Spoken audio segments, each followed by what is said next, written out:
உங்க வாழ்க்கையில நீங்கள் எவ்வளவு நல்லது செய்தாலும் அதுல குறை மட்டுமே கண்டுபிடிக்கும் ஒரு நபர் இருக்கிறாரா? அவர் யார் என்று உங்களுக்கு தெரிஞ்சால் இப்பவே கமெண்ட்ல சொல்லுங்க. ஏனென்றால் இந்த பதிவு உங்களுக்காகத்தான். ஆற்றலின் விதி. பிரபஞ்சம் எப்பொழுதுமே அதிர்வலைகளின் மொழியில்தான் பேசுகிறது. நீ யாரோடு அதிகம் நேரத்தை செலவிடுகிறாயோ அவர்களின் சராசரி வடிவமாகவே நீ மாறுகிறாய் என்பது வெறும் பழமொழி மட்டுமல்ல. அது பிரபஞ்சத்தின் ஈர்ப்பு விதியின் மிக ஆழமான உண்மையாகும்.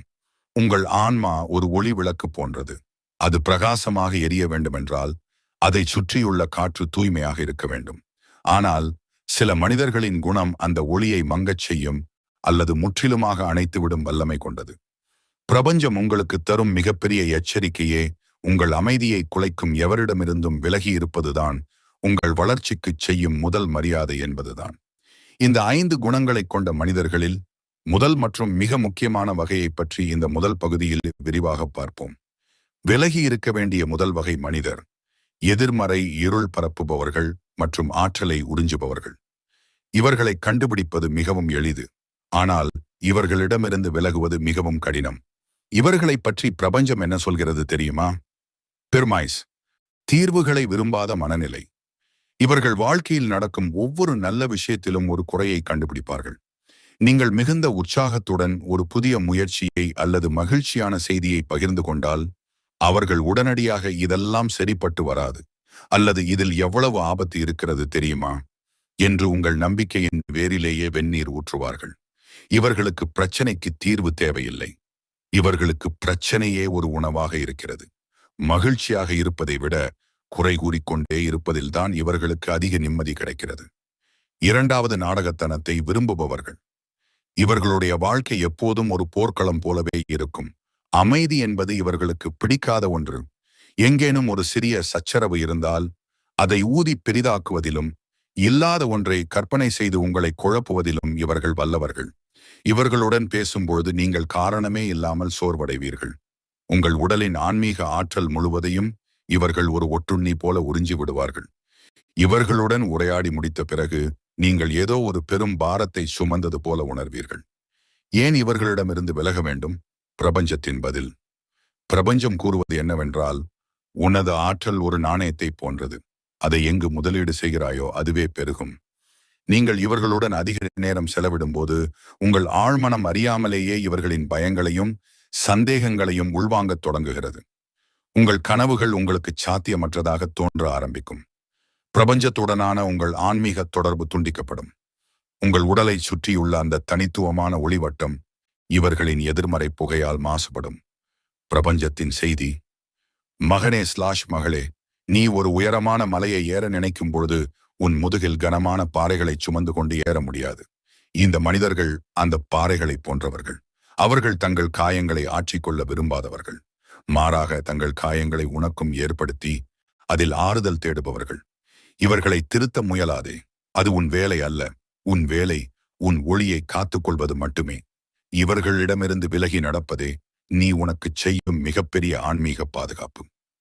இந்த தொடரின் அடுத்த பகுதியில் முகத்திற்கு நேராக ஒரு மாதிரியும் முதுகுக்கு பின்னால் வேறு மாதிரியும் பேசும் இரட்டை முகம் கொண்ட ஆபத்தான மனிதர்களை பற்றியும் பொறாமை கொண்டவர்களை பற்றியும் பிரபஞ்சம் என்ன சொல்கிறது என்பதை விரிவாக பார்க்கலாம். வாருங்கள். நம்பிக்கையின் அடித்தளம். சென்ற பகுதியில் நம் ஆற்றலை உறிஞ்சும் எதிர்மறை எண்ணம் கொண்டவர்களை பற்றி பார்த்தோம். ஆனால் அவர்களை விட ஆபத்தானவர்கள் நம் நம்பிக்கையை பயன்படுத்தி நம்மை பலவீனமாக்குபவர்கள். பிரபஞ்சம் நம்பிக்கை என்பதை ஒரு புனிதமான ஒப்பந்தமாக பார்க்கிறது. அந்த ஒப்பந்தத்தை யார் மதிக்கவில்லையோ அவர்கள் உங்கள் ஆன்மீக பயணத்திற்கு தடையானவர்கள். இந்த இரண்டாம் பகுதியில் விலகி இருக்க வேண்டிய 2ஆம் மற்றும் 3ஆம் வகை மனிதர்களை பற்றி விரிவாக பார்ப்போம். விலகி இருக்க வேண்டிய 2ஆம் வகை மனிதர் இரட்டை முகம் கொண்ட போலிகள், முகஸ்துதி பாடுபவர்கள். இவர்கள் மிகவும் தந்திரமானவர்கள். எதிரிகளை விடவும் இவர்களே அதிக ஆபத்தானவர்கள் என்று பிரபஞ்சம் எச்சரிக்கிறது. 1. தேன் தடவிய கத்தி. இவர்கள் உங்கள் முகத்திற்கு நேராக உங்களை வானளாவ புகழ்வார்கள். நீங்கள் செய்யும் எல்லாவற்றிற்கும் சரி சொல்வார்கள். ஆனால் நீங்கள் அந்த இடத்தை விட்டு அகன்ற மறுநொடியே உங்களை பற்றி தாழ்வாகவும் உங்களை கேலி செய்தும் மற்றவர்களிடம் பேசுவார்கள். இவர்களின் நாக்கில் தேனும் நெஞ்சில் நஞ்சும் இருக்கும். 2. ஏன் இவர்களிடமிருந்து விலக வேண்டும்? இவர்களுடைய நோக்கம் உண்மையான நட்பு அல்ல, உங்கள் மூலம் அவர்களுக்கு கிடைக்கும் ஆதாயம் மட்டுமே. இவர்கள் பச்சோந்தியைப் போல இடத்திற்கு தகுந்தாற்போல் தங்கள் நிறத்தை மாற்றிக்கொள்வார்கள். பிரபஞ்சம் கூறுவது என்னவென்றால், உண்மையான நட்பு கசப்பான உண்மைகளை முகத்திற்கு நேராக பேசும். ஆனால் போலி நட்பு இனிப்பான பொய்களால் உன்னை அழிக்கும். இவர்களுடன் இருக்கும்போது உங்களுக்கு தெரியாமலே உங்களுக்கு சுற்றி ஒரு பொய்யான பிம்பம் உருவாக்கப்படுகிறது. அது உடையும் போது ஏற்படும் வலி மிக அதிகம். விலகி இருக்க வேண்டிய மூன்றாம் வகை மனிதர் பொறாமை என்னும் நெருப்பை சுமப்பவர்கள். இவர்களால் உங்களின் வளர்ச்சியை ஒருபோதும் ஏற்றுக்கொள்ள முடியாது. உங்கள் வெற்றி இவர்களுக்கு மகிழ்ச்சியை தருவதற்கு பதிலாக வயிற்றெரிச்சலையே தரும். ஒன்று மறைமுகப் போட்டி. நீங்கள் வாழ்க்கையில் ஒரு படி மேலே ஏறும்போது இவர்கள் முகம் மாறுவதை உங்களால் கவனிக்க முடியும். உனக்கு அதிர்ஷ்டம் இருந்தது, அதனால் கிடைத்தது என்று உங்கள் கடின உழைப்பை இவர்கள் குறைத்து மதிப்பிடுவார்கள். இவர்கள் உங்களுக்கு போட்டியாளர்கள் அல்ல, ஆனால் மனதிற்குள் உங்களுடன் நிழல் யுத்தம் நடத்தி கொண்டிருப்பார்கள். நீங்கள் கீழே விழும்போது முதலில் கைத்தட்டுபவர்கள் இவர்களாகவே இருப்பார்கள். 2. ஆற்றல் தடை என் எனர்ஜி பிளாக்கேஜ். பொறாமை என்பது மிகவும் சக்தி வாய்ந்த எதிர்மறை அதிர்வலை. ஒருவர் உங்கள் மீது தீவிரமான பொறாமை கொள்ளும்போது அது கண் திருஷ்டி அல்லது எதிர்மறை தாக்கம் போல செயல்பட்டு உங்கள் முன்னேற்றத்தை தடுக்கும். இவர்களின் எண்ணங்கள் உங்கள் மகிழ்ச்சியான தருணங்களில் ஒரு தடையை உண்டாக்கும். பிரபஞ்சத்தின் செய்தி. மகனே மகளே, உன் உள்ளுணர்வை நம்பு. ஒருவரிடம் பேசும்போது உன் வயிறு கலங்கினாலோ அல்லது இனம் புரியாத ஒரு பதற்றம் உண்டானாலோ அது நான் உனக்கு தரும் எச்சரிக்கை மணி. உன் உள்ளுணர்வு ஒருபோதும் பொய் சொல்லாது. இரட்டை முகம் கொண்டவர்களும் பொறாமை கொண்டவர்களும் ஓட்டை விழுந்த படகை போன்றவர்கள். நீ எவ்வளவு வேகமாக துடுப்பு போட்டாலும் அவர்களை சுமந்து கொண்டு நீ கரையை அடைய முடியாது. உன் ரகசியங்களையும் உன் அடுத்த கட்ட திட்டங்களையும் இவர்களிடம் பகிர்வதை இன்றே நிறுத்து. மௌனமே இவர்களிடமிருந்து உன்னை காக்கும் கவசம். உன் வெற்றியை சத்தமில்லாமல் கொண்டாடு. அதுவே உனக்கான பாதுகாப்பு. இந்த தொடரின் அடுத்த பகுதியில் கடந்த காலத்திலேயே வாழ்ந்து கொண்டு உங்கள் நிகழ்காலத்தை சிதைப்பவர்கள் மற்றும் எதற்கெடுத்தாலும் உங்களை குறை கூறும் அதிகாரம் செலுத்துபவர்களை பற்றி பிரபஞ்சம் என்ன சொல்கிறது என்பதை விரிவாக பார்ப்போம். காலம் எனும் நதியும் கரையோர கற்களும். முந்தைய பகுதிகளில் நம் ஆற்றலை உறிஞ்சுபவர்கள் மற்றும் நம் நம்பிக்கையை சிதைப்பவர்கள் பற்றி பார்த்தோம். இப்போது நாம் பார்க்க போவது நம் ஆன்மாவின் கால்களில் விலங்கிட்டு நம்மை நகர விடாமல் தடுக்கும் மனிதர்களை பற்றி. பிரபஞ்சம் காலத்தை முன்னோக்கி மட்டுமே செலுத்துகிறது, ஆனால் சில மனிதர்கள் உங்களை பின்னோக்கி இழுப்பதிலேயே குறியாக இருப்பார்கள். உங்கள் வாழ்க்கை பயணம் ஒரு நதியைப் போல ஓடிக்கொண்டே இருக்க வேண்டும் என்று பிரபஞ்சம் விரும்புகிறது. ஆனால் இந்த மனிதர்கள் அந்த நதியின் ஓட்டத்தை தேக்கி அதை ஒரு குட்டையாக மாற்ற முயற்சிப்பவர்கள். விலகி இருக்க வேண்டிய 4ஆம் வகை மனிதர்கள் கடந்த காலத்தின் சிறை காவலர்கள். இவர்கள் மிகவும் ஆபத்தானவர்கள். ஏனென்றால் இவர்கள் பெரும்பாலும் உங்கள் பால்ய நண்பர்களாகவோ அல்லது நீண்ட கால உறவினர்களாகவோ இருக்கக்கூடும். இவர்களால் உங்களின் இன்றைய வளர்ச்சியை ஏற்றுக்கொள்ளவோ அல்லது புரிந்து கொள்ளவோ முடியாது. முதல் வளர்ச்சியை மறுப்பவர்கள். நீங்கள் எவ்வளவுதான் படித்து அனுபவம் பெற்று ஞானத்தில் உயர்ந்து புதிய மனிதராக மாறினாலும் இவர்கள் உங்களை பழைய கண்ணோட்டத்திலேயே பார்ப்பார்கள். நீ முன்பு எப்படி இருந்தாய் தெரியுமா என்று உங்கள் கடந்த காலத் தவறுகளையும் நீங்கள் கடந்து வந்த பலவீனங்களையும் மீண்டும் மீண்டும் நினைவூட்டிக் கொண்டே இருப்பார்கள்.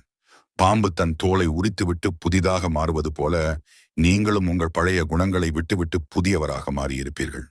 ஆனால் இவர்கள் அந்த பழைய தோலை பத்திரப்படுத்தி வைத்துக்கொண்டு இதுதான் நீ என்று உங்களை நம்ப வைக்க முயற்சிப்பார்கள். 2வது குற்ற உணர்வை தூண்டுபவர்கள். நீங்கள் வாழ்க்கையிலே அடுத்த கட்டத்திற்கு செல்லும்போது நீ மாறிவிட்டாய், இப்போதெல்லாம் உனக்கு திமிர் வந்துவிட்டது என்று கூறி உங்கள் வளர்ச்சியை குற்றமாக உணர வைப்பார்கள். உண்மையில் மாற்றம் என்பது இயற்கையின் விதி. மாறாமல் இருப்பதுதான் இயற்கைக்கு முரணானது. ஆனால் இவர்கள் தேங்கிப் போன குட்டை நீரை போன்றவர்கள். ஓடுகின்ற நதியை பார்த்து இவர்கள் பயப்படுகிறார்கள். இவர்களுடன் நீங்கள் தொடர்ந்து பயணித்தால் உங்கள் எதிர்காலத்தை மறந்துவிட்டு கடந்த காலத்திலேயே நீங்கள் வாழ வேண்டியிருக்கும். விலகி இருக்க வேண்டிய 5ஆம் வகை மனிதர்கள் சிறகுகளை வெட்டும் விமர்சகர்கள் மற்றும் அதிகாரம் செலுத்துபவர்கள்.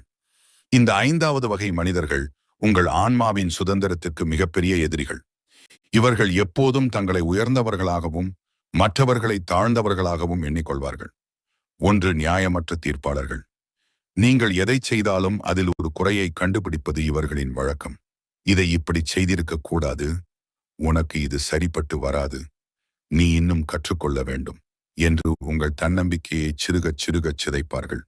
இவர்களின் விமர்சனம் உங்கள் வளர்ச்சிக்காக இருக்காது, மாறாக உங்களை கட்டுப்பாட்டிற்குள் வைத்திருக்கவே இருக்கும். இவர்கள் தங்கள் பயங்களையும் தங்களால் முடியாத விஷயங்களையும் உங்கள் மீது திணிப்பார்கள். இரண்டாவது, அதிகார பசி கொண்டவர்கள். உங்கள் முடிவுகளை நீங்கள் எடுப்பதை இவர்களால் சகித்துக் கொள்ள முடியாது. உங்கள் வாழ்க்கை அவர்கள் சொல்லும் பாதையில்தான் செல்ல வேண்டும் என்று ஆட்டம் பிடிப்பார்கள். பிரபஞ்சம் ஒவ்வொரு ஆன்மாவிற்கும் தனித்துவமான பாதையை வகுத்துள்ளது. ஆனால் இந்த மனிதர்கள் அந்த பாதையை மறைத்து அவர்கள் கிழித்த கோட்டிற்குள் உங்களை அடைக்க பார்ப்பார்கள். ஒரு செடி வளர்வதற்கு நீர் ஊற்றுவதை விட்டுவிட்டு அதன் வேர்களை வெட்டிவிடும் தோட்டக்காரனை போன்றவர்கள் இவர்கள். பிரபஞ்சத்தின் செய்தி விடுதலையே உண்மையான அன்பு. பிரபஞ்சம் ஒரு தாயைப் போல உங்களை அரவணைத்துச் சொல்லும் பாடம் இதுதான்.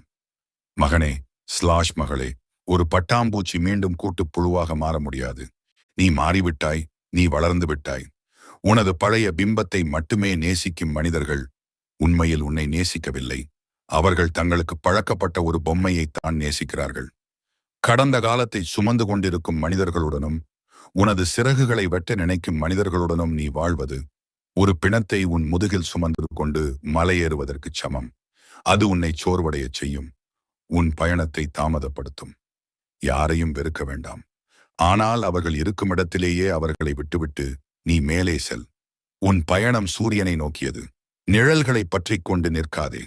உன்னை அடக்கி ஆள்பவர்களிடமிருந்து விலகிச் செல்வது நீ உன் ஆன்மாவிற்கு செய்யும் மிகப்பெரிய நீதி. தனிமை என்று பயப்படாதே.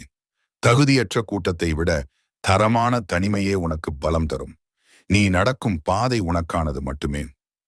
இந்த தொடரின் இறுதி மற்றும் 4ஆம் பகுதியில் இந்த எதிர்மறை மனிதர்களிடமிருந்து முழுமையாக விடுபட்டு உங்கள் சொந்த ஆற்றலை மீட்டெடுப்பது எப்படி, பிரபஞ்சம் நமக்கு தரும் இறுதி தீர்வு என்ன என்பதை பற்றி முழுமையான வழிமுறைகளுடன் நிறைவு செய்வோம். விடுதலையின் பெருவெளி மற்றும் சுயத்தின் மீட்சி. இதுவரை நாம் பார்த்த 5 வகை மனிதர்களிடமிருந்தும் விலகி இருப்பது என்பது வெறும் உடல் ரீதியான பிரிவை மட்டும் குறிப்பதல்ல. அது ஒரு ஆழமான ஆன்மீக அறுவை சிகிச்சை போன்றது. இந்த இறுதி பகுதியில் அத்தகைய மனிதர்களிடமிருந்து முழுமையாக விடுபட்டு இழந்த உங்கள் உயிர் சக்தியை மீண்டும் எப்படி மீட்டெடுப்பது என்பதையும், இனி வரும் காலங்களில் பிரபஞ்சம் உங்களுக்காக வைத்துள்ள புதிய பாதையையும் பற்றி விரிவாக பார்ப்போம். மௌனமே மிகச் சிறந்த ஆயுதம். நச்சுக்குணம் கொண்ட மனிதர்களிடமிருந்து விலகும் போது அவர்களுடன் விவாதம் செய்வதோ அல்லது அவர்களுக்கு புரிய வைக்க முயற்சிப்பதோ வீணான செயலாகும். ஒரு சேற்று தடாகத்தில் கல் எறிந்தால் சேறு நம்மீதுதான் தெரிக்கும். அதுபோல இவர்களிடம் நியாயம் கேட்பது உங்கள் அமைதியை மேலும் குலைக்கும். பிரபஞ்சம் உங்களுக்கு சொல்லும் முதல் தீர்வு, விளக்கம் அளிக்காதே, விலகிவிடு. உங்கள் விலகல் சத்தமில்லாமல் இருக்கட்டும். எதற்காக விலகுகிறோம் என்பதை அவர்களுக்கு சொல்ல வேண்டிய அவசியமில்லை.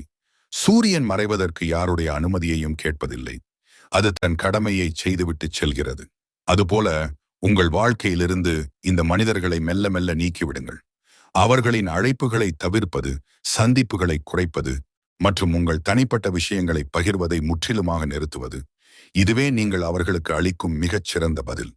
உங்கள் மௌனம் அவர்களை குழப்பத்தில் ஆழ்த்தும், ஆனால் அந்த மௌனம் உங்களுக்கு பெரும் அமைதியை தரும். தனிமை என்னும் தவம். இந்த தீய உறவுகளை விட்டு வெளியேற தயங்குவதற்கு முக்கிய காரணம் தனிமை குறித்த பயம். இவர்களை விட்டால் நமக்கு வேறு யார் இருக்கிறார்கள் என்ற கேள்வி பலரை தவறான இடத்திலேயே தேங்கி இருக்கச் செய்கிறது. ஆனால் பிரபஞ்சம் ஒரு அழகிய விதியை வகுத்துள்ளது. வெற்றிடத்தை உருவாக்காமல் புதியவற்றை நிரப்ப முடியாது. பழைய அழுகிய இலைகள் உதிர்ந்தால் மட்டுமே மரத்தில் புதிய துளிர்கள் தோன்றும். அதுபோல உங்கள் வாழ்க்கையில் இருந்து தகுதியற்ற மனிதர்கள் வெளியேறும் போதுதான் உங்கள் ஆன்மாவிற்கு இசைவான, உங்களை ஊக்கப்படுத்தக்கூடிய புதிய மனிதர்கள் உள்ளே வருவார்கள். கழுகுகள் எப்போதுமே தனித்துத்தான் உயரப் பறக்கும். அவை சிட்டுக்குருவிகளோடு கூட்டமாக பறப்பதில்லை. நீங்கள் உயரப் பறக்க விரும்பினால் தரையில் கொத்தி தின்னும் கூட்டத்திலிருந்து விலகி தனித்து நிற்க பழக வேண்டும். அந்த தனிமை உங்களுக்கு வலிமை தரும். அது உங்களை நீங்களே சுய பரிசோதனை செய்து கொள்ளும் வாய்ப்பை தரும். ஆற்றலை சுத்திகரித்தல், சுய தூய்மை.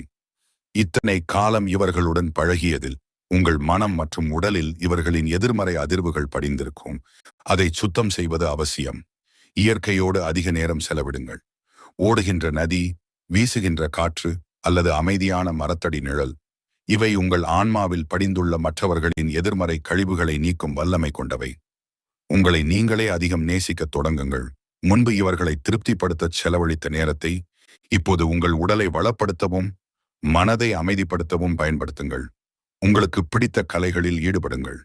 நீங்கள் மகிழ்ச்சியாக இருக்கும்போது வெளிப்படும் அதிர்வலைகள் இயல்பாகவே உங்களைச் சுற்றி ஒரு பாதுகாப்பு கவசத்தை உருவாக்கும். அந்த மகிழ்ச்சியான நிலைக்கு நீங்கள் வந்துவிட்டால் மீண்டும் ஒருமுறை இது போன்ற மனிதர்கள் உங்கள் அருகில் வருவதற்கு பிரபஞ்சம் அனுமதிக்காது. பிரபஞ்சத்தின் இறுதி தீர்ப்பும் ஆசியும். பிரபஞ்சம் இறுதியாக உங்களுக்கு சொல்வது இதுதான்: மகனே மகளே, நீ ஒரு தனித்துவமான படைப்பு. உன் பயணம் ஒரு நோக்கத்தை கொண்டது. உன் ஒளியை மங்கச் செய்பவர்களுக்காக கண்ணீர் விடாதே. அவர்கள் உனக்கு கற்றுக் கொடுக்க வந்த பாடங்கள் மட்டுமே. அவர்கள் உன் வாழ்க்கை முழுவதும் உடன் வரும் உறவுகள் அல்ல. பாடம் முடிந்ததும் ஆசிரியர்கள் விடைபெறுவது போல இவர்களும் விலகிச் செல்ல வேண்டியவர்களே. இனி உன் வாழ்க்கை ஒரு தெளிந்த நீரோடை போல இருக்கும். அதில் பொறாமை இல்லை, நாடகம் இல்லை, போலித்தனம் இல்லை. அங்கே உண்மை இருக்கும், வளர்ச்சி இருக்கும், நிம்மதி இருக்கும். நீ யாரையும் வெறுக்க வேண்டாம். ஆனால் உன் வாசலை யாருக்காக திறக்கிறாய் என்பதில் மிக தெளிவாக இரு. உன் ஆன்மீக வீடு புனிதமானது. அதில் குப்பைகளை கொட்டுவதற்கு யாரையும் அனுமதிக்காது. இன்று முதல் நீ பழைய சுமைகளை இறக்கி வைத்துவிட்டு ஒரு புதிய மனிதனாக புத்துயிர் பெறுகிறாய். உன் பாதை ஒளியால் நிரம்பட்டும். விலகிச் சென்றவர்களை நினைத்து வருந்தாதே. உன்னை நோக்கி வரப்போகும் அற்புதங்களை நினைத்து மகிழ்ந்திரு. பிரபஞ்சம் உனக்கான சிறந்ததை மட்டுமே எப்போதும் வழங்கும். அதை ஏற்றுக்கொள்வதற்கு உன் கைகளை திறந்து வை. நீ செல்லும் திசையெல்லாம் வெற்றி உண்டாகட்டும். எதிர்மறை மனிதர்களை விட்டு விலகி நேர்மறை ஆற்றலை ஈர்க்கத் தயாராக இருப்பவர்கள் மட்டும் ஓம் அல்லது எஸ் என்று கமெண்ட் செய்யுங்கள்.